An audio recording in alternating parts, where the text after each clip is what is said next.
show coming to you from beautiful sunny South Florida. I hope you're having a great day. So, today's October 4th. We are officially in October, and this is our month of goals here on the Job Optional podcast. So, today we will be talking about getting clear goals and starting with why. Our last episode, we talked about clarity and mind mapping, and we're going to take that to the next step on this episode and just getting into a little bit more detail about goals. So, if you are a person that struggles with setting goals and doing that sort of thing, or you're not really clear about how to set goals and what you should be doing, I'll be that's all we're focusing on this month is goal setting and setting smart goals and creating your master plan with those goals. So all month long, that's what we're talking about. Anywho, let's get into it. So we're going to start with why. That whole question with why are we doing this is going to come into play with setting our goals, because it's going to give us some direction on which way we should be going with the goals. In the case of, if my why is because I want to help people, then I'm versus I want to make money, that's going to lead me down two different paths. If my main goal is to just make money, I'm going to have a different perspective, and I'm going to have a different set of criteria that I'm going to be focused on than if it was just purely philanthropic, if that makes sense. So, you want to have two main goals at all times. I'm going to say that again. You should have two main goals at all times. And I know that might sound counterproductive at first. Like we've all heard, well, I don't know if you've heard, but I hear it all the time. You can't chase two rabbits because you'll end up with none, right? But when I say you should have two main goals, I mean you should have a main overarching goal. That is your ultimate goal. This is the main thing that we're focused on. And then you should have your current year's goal. What you want to accomplish in this case in the current year that's coming up. So we're in 2016 now. So we're creating this goal and plan for 2017 if you're listening to this as it comes out. So you'll have an overarching ultimate goal. So because you're listening to Job Optional, you know that my ultimate goal in life is to be job optional. That is my end goal of this whole of my business and everything that I do outside of my family is to become job optional. I want to have the option to be able to work if I want to and leave on my own terms. So that is my main overarching goal. And everything that I do, business wise, networking, professionally, it is to that end, to become job optional. Now, that's my overarching main ultimate goal. So that when I turn 50, which is my golden number, I want to be in a position to say, if I should so choose to not have to work anymore, I can walk away comfortably. So, now that's the overarching goal. The current year goal for 2017 is not going to be, that is not the goal for 2017. I'm not expecting to leave my job in 2017 at the young, tender age of blank. So I hope that makes sense. My year goal for 2017 is not the main goal, but it's going to lead me to the main goal. Got it. So, I hope that made sense. It should have, but if not, of course, you can reach out to me and I can go in detail with it with you. It may sound counterproductive, but in this case, these two are mutually beneficial. They are the yin and the yang. Another example is a blog and a blog post. You need to have a blog to have a blog post on the blog. The blog is the main carrier, but it's the blog posts that make up a blog and make it viable so somebody will actually read it, right? So you can't have one without the other. They're both necessary for each other to thrive. So that's why you need to be everything that you do needs to be leading to both of these goals simultaneously. Having said that, there's a couple of questions that I want you to ask yourself before we really dive into this goal setting exercise for the month. What is it that you really want?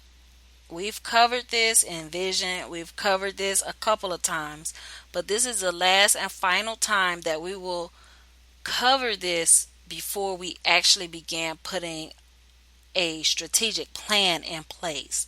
So, these three questions are going to really solidify the foundation of everything that we're about to build.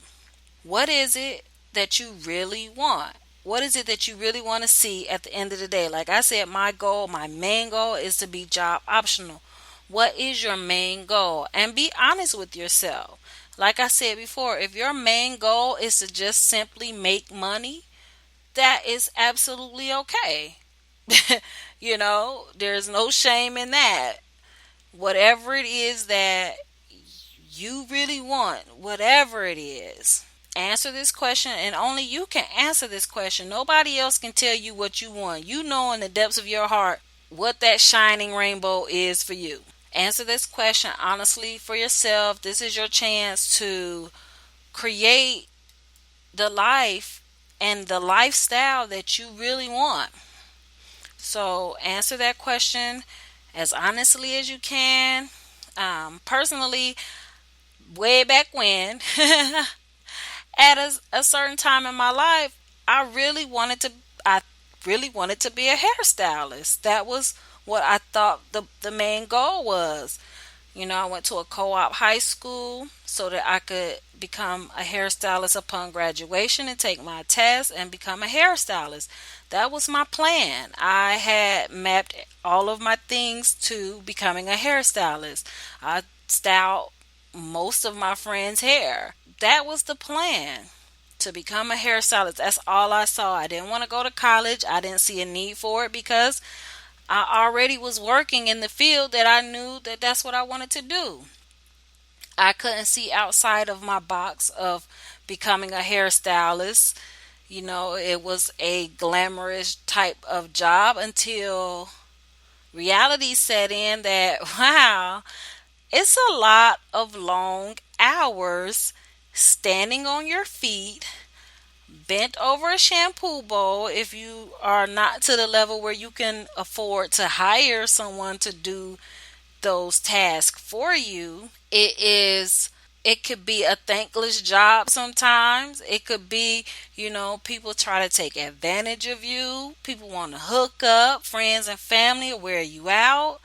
And I saw that, I was too sweet of a person at that time in my life to be able to get my coins like I was supposed to. And even being in high school and just people wearing you out. They don't take, a lot of times people, we want what we want when we want it. And we don't take into consideration that that person has a life as well. And they have things, hopes and dreams as much as you do. And they don't want to get up at no o'clock in the morning so that you can catch a flight and do your hair, and leave their family in the midnight hour. I went all the way down the rabbit trail, but that's okay. The point is that I really thought I wanted to be a hairstylist. until I realized that's not the lifestyle that I wanted for myself. To to have a business that was solely dependent on my singular abilities and the crazy hours and the crazier client expectations. That wasn't the life that I really wanted for myself. And I backpedaled out of that thing so fast. Life has a funny way of bringing you full circle, because I ended up actually working in a salon as a stylist assistant for a few years, and I absolutely loved it. But still, that wasn't my passion. You answer that question for yourself. What is it that you really want? And keep in mind everything that goes along with what you really want. And the second question, why is it important to you? Basically, why is this the kind of thing that keeps you up at night, that you think about it all of the time? You're thinking about it when you're out with your friends. You're thinking about it, when you can't sleep at night. You trying to come up with a master plan to make that thing happen. That's why it's important to you, because that's the thing that is burning on the inside of you. So if that thing isn't keeping you up at night or nagging at you in your spirit, then, is it really that important to you? I I said that before on another show, and I just want to stress that if you're not already established or started in your business, really, if we're doing this exercise together and you're not preparing for next year's plans, because you've already have a business and you're just preparing for next year's business plan, what we're going to do next year in our business, and you're just getting started, really, really take these questions serious and really do some soul searching, so that when we do go into our strategic planning next month, you're really clear about what you really want. And it'll be a lot easier for you, because when you're not quite sure on what you really want and why you really want it, it gets a little tricky with the planning piece, because you'll start waffling back and forth on, oh, do I really want to do that? What should I be talking about? Because when you're clear on your why, you're clear on why it's important to you, and you're clear on why it's important to the person, the third question, why it's important to the person that you want to serve, things will be the road will be a lot smoother for you. These questions are important because these are the answers that are going to drive the decisions with the goals and objectives that we're going to set for our strategic planning next month. So you got all of October to really drill down with these goals. And like I said, if you are someone that struggle with goals and setting goals and need a little bit more help, there's more detail on the blog on JanaeNicole.com. So go there so that you can get a little bit more help if needed. And of course, you can always reach out to me via social media, Janae Duarte, pretty much everywhere. Or, like I said, on the website, JanaeNicole.com. I think that pretty much sums it up for today. I'm not going to hold you. So know that you are loved, and your girl, Janae Nicole, is signing out here. And I'll holla. Bye.